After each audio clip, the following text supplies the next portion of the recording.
Après avoir été licencié de France Inter, la saison dernière pour faute grave suite à un sketch sur Benjamin Netanyahou, Guillaume Meurice prépare son grand retour sur les ondes d'une radio concurrente avec d'autres de ses anciens comparses.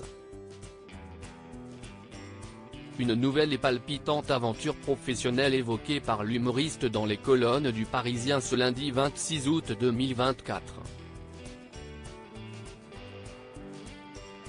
Guillaume Meurice s'apprête à orchestrer son grand retour à la radio. Licencié de France Inter, la saison dernière pour faute grave après une plaisanterie sur le Premier ministre israélien, Benjamin Netanyahou, l'humoriste débarque contre toute attente sur Radio Nova.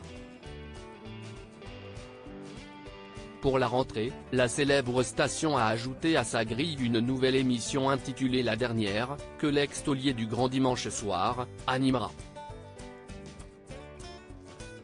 En exclusivité pour le Parisien ce lundi 26 août, Guillaume Meurice s'est confié sur cette nouvelle aventure professionnelle qui l'enchante au plus haut point.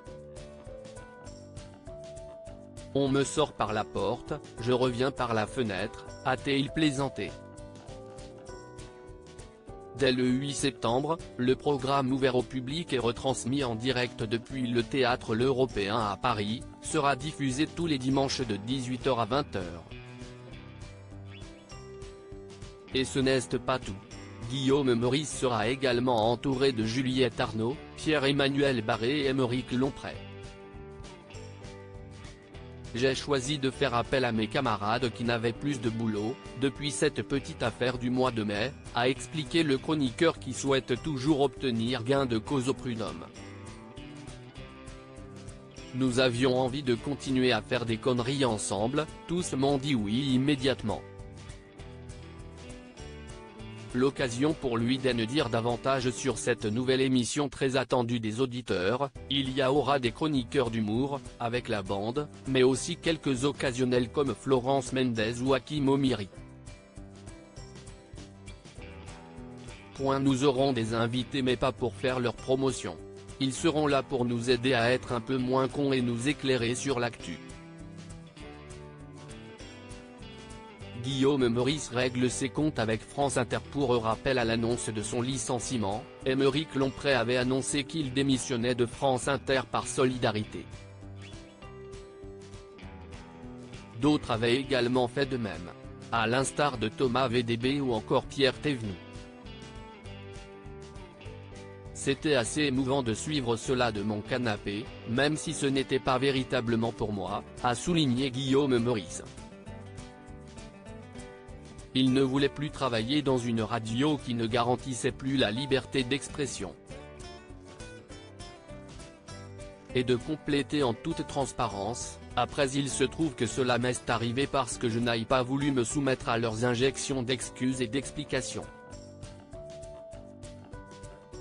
Bien qu'en réalité, le problème fut surtout qu'ils souhaitaient nous mettre de côté, car, fin avril Adèle Van Rett, directrice de France Inter, NEDRL, nous avait reçus en disant qu'on pouvait continuer le dimanche soir, mais en réduisant notre budget de 30%.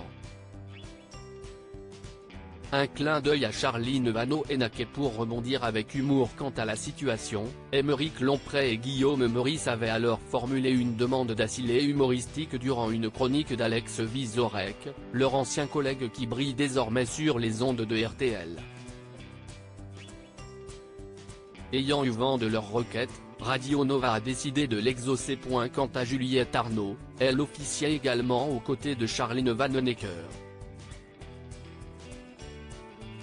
De son côté, la principale intéressée pilote désormais une chronique quotidienne, le matin, sur la célèbre station.